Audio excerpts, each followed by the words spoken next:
Merci d'avoir cliqué sur la vidéo. Si mon travail te plaît, n'hésite pas à liker, partager et à t'abonner, bien sûr.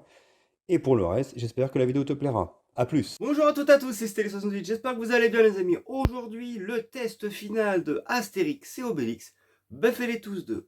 Merci encore à Benjamin de Microïs de m'avoir fourni la clé. Et vous allez avoir mon verdict final. C'est parti. Je précise quand même que c'est le jeu que j'ai fait en coopération avec mon fils en local, bien entendu, je le précise. Et malheureusement, il n'y a pas de coop en ligne. Je préfère le dire tout de suite. C'est soit tu joues en solo, soit tu joues en coop local. Mais c'est le genre de jeu à jouer en coop local comme à l'époque de la Mega Drive ou de la Super NES où on jouait par exemple à des jeux comme Street of Rage, Double Dragon, Final Fight. En local, c'était quand même assez fandard et je pense que c'est l'esprit du jeu. Je vous en parle tout de suite. C'est parti pour le test de Astérix Obélix. Buffez-les tous deux. Voilà.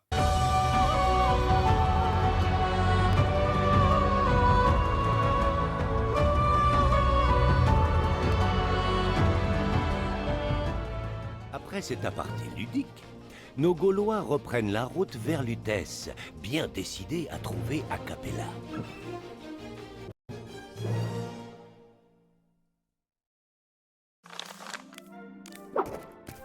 Laissez-les-moi, laissez-les-moi. Et donc les amis, après un gameplay découverte d'Astérix Buffet-les tous deux, enfin voici mon verdict final. Alors, tout ce que je peux vous dire déjà, c'est que ce jeu fait tout mieux que le premier. En termes de rythme, en termes de gameplay, en termes graphiques. Alors déjà, le premier était très beau graphiquement, mais alors là, son point fort, c'est vraiment sa qualité graphique qui est absolument magnifique. On a l'impression vraiment de vivre la BD, mais sous nos yeux. De plus, il y a eu un vrai travail qui a été fait sur les arrière-plans. Il y a toujours quelque chose qui se passe à l'écran. En fait, ce n'est jamais figé. Lorsque l'on avance avec Astérix Obélix, en arrière-plan, on voit toujours soit des passants, soit des gens qui se battent entre eux, soit euh, une animation particulière. C'est-à-dire qu'il y a toujours quelque chose qui se passe à l'écran. C'est systématiquement animé, et donc du coup, c'est très joli. On a vraiment l'impression, je vous dis, de vivre cette BD dans un jeu vidéo à travers nos yeux. Donc sur le plan technique, bravo Microïd, franchement, c'est un pur régal. Vous avez réussi à vous approprier la bande dessinée Astérix et à nous la mettre là en jeu vidéo de manière incroyable. En termes de sound design, en termes de musique, déjà, en termes de musique d'OST, bah c'est pas mal. Ça colle à l'ambiance du jeu. Sans être exceptionnel, ça reste toutefois assez... bah, ça reste sympatoche, voilà, ça va dans l'ambiance du jeu, donc on est dedans. De plus, par rapport au premier, les cinématiques sont doublées. Alors, ce sont des cinématiques figées, hein, façon bande dessinée, mais lorsque c'est parlé, c'est pas juste qu'on se contente de lire, c'est vraiment doublé. Et pour le coup, pareil, les acteurs sont dans le ton. Il y a énormément d'humour, donc on retrouve également l'humour d'Astérix et Obélix, donc c'est extrêmement plaisant. Très bon point également. En termes de gameplay, le jeu se révèle être plus réactif que le premier. Il y a plus de coups, d'accord? Et surtout, ce que j'ai aimé, c'est qu'ils ont condensé l'aventure. Lorsque j'avais fait le test de Astérix et Obélix 1, je vous avais dit que le jeu était bon, mais qu'ils avaient vraiment fait une durée de vie plutôt longue, qui pouvait être rébarbatif. Alors, à deux avec mon fils, ça s'est passé. Il n'y avait pas de problème. Mais j'imagine qu'en solo, ça devait être lassant, parce que j'avais vu les commentaires de ma vidéo. Certains avaient dit oui, le jeu est bon, mais il est trop long. Alors effectivement, qu'à deux, peut-être que c'est différent, mais en solo, tu t'y ennuies rapidement. Et je trouve qu'ils ont réussi, Microïds, le parti pris, de faire une aventure plus condensée, ce qui fait qu'en fait elle est plus rythmée et elle est moins lassante en fait. Pour le coup, avec mon fils, on ne s'est pas du tout lassé. On a fini le jeu en 3h17, très exactement, avec 880 points de succès pour un premier run, hein. Donc c'est plutôt pas mal, hein, pour un premier run, je vous dis.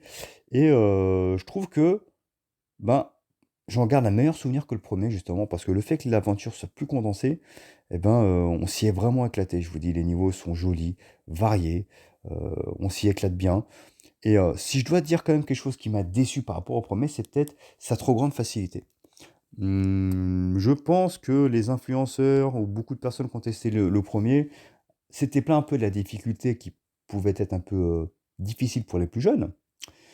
Et moi, j'avais dit que ça ne m'avait pas dérangé lors de mon test, hein. Effectivement, elle était plus compliquée que les jeux, on va dire microïdes classiques pour des enfants, mais ça restait surmontable parce qu'on a fini le jeu avec mon fils sans problème. Mais là, pour le coup, le point négatif, c'est sa trop grande facilité. On a fini le jeu en difficulté maximale avec mon fils, hein, je pense. si je me rappelle bien. J'ai pas fait attention pour être honnête. Mais on s'est baladé, on est quasiment pas mort dans le jeu. Quasiment pas mort. Je crois même on n'est pas mort une seule fois d'ailleurs, pour être tout à fait honnête. Donc j'ai trouvé ça dommage. Sa trop grande facilité fait qu'en fait, ça manque de challenge. Même les boss, on les a étalés facilement. Donc ça, c'est vraiment dommage. J'ai quand même noté quelques bugs. On a dû relancer 2 fois une partie avec mon fils. Parce que son personnage, donc Obélix, restait figé à l'écran. Et on ne pouvait plus avancer. Donc du coup, j'ai dû relancer le chapitre pour avancer. C'est à noter quand même, et ce sera pris en considération dans ma note finale, ces bugs-là, on les a eu 2 fois. Autre bug assez chiant, pour jouer à 2, la coopération ne marche pas toujours. C'est-à-dire qu'on lance une partie en coopération, mon personnage bougeait, mais Obélix restait figé. Il ne pouvait pas avancer.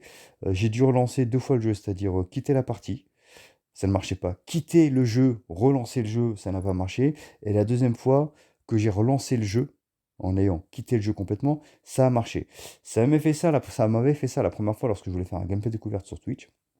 Et j'avais pas réussi, ça m'avait saoulé. Et après, j'avais réussi à rejouer avec mon fils. Donc, c'est un bug aussi à noter que Microïd doit quand même patcher.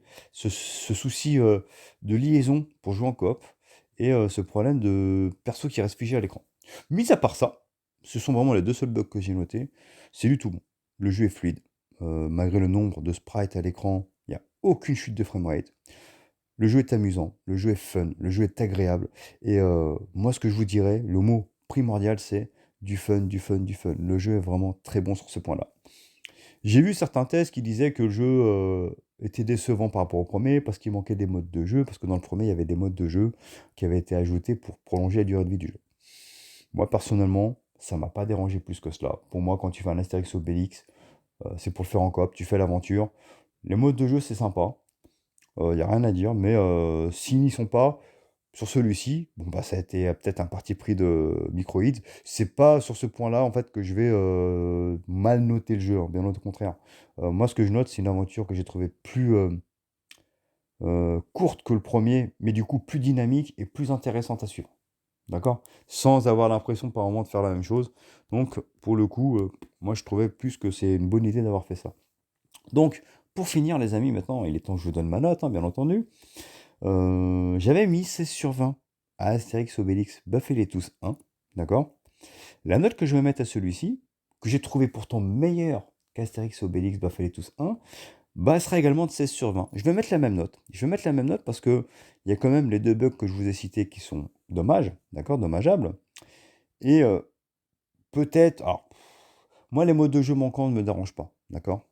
Mais voilà, je vais pas non plus lui mettre un 17-18, c'est pas non plus le chef-d'œuvre de l'année, mais ça reste un jeu vraiment fun, vraiment agréable que je vous conseille de faire.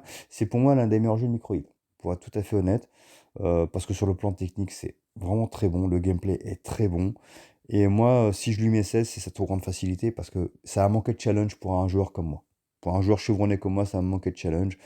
Et je me mets à la place d'un joueur qui va faire le jeu en solo. Peut-être qu'à un moment donné, il sera saoulé d'avoir une trop grande facilité comme ça, alors que à 2, par contre, tu t'y amuses, donc tu fais pas trop attention. C'est la raison pour laquelle je lui mets 16. Je l'ai fait avec mon fils, encore une fois, et on s'y est amusé. Et peut-être qu'en solo, c'est pour ça que je prends en considération cela, cette trop grande facilité aurait peut-être lassé les joueurs chevronnés. Donc, mais un 16 sur 20 reste une très bonne note. C'est un jeu que j'ai vraiment apprécié et que je vous conseille si vous êtes fan de la saga Astérix Obélix. D'ailleurs, je vais faire une vidéo juste avant les fêtes sur des jeux coop local à faire avec ses enfants et il sera dans le lot. Voilà tout. J'espère que ça vous a plu. Likez, partagez, abonnez-vous. Ciao, ciao.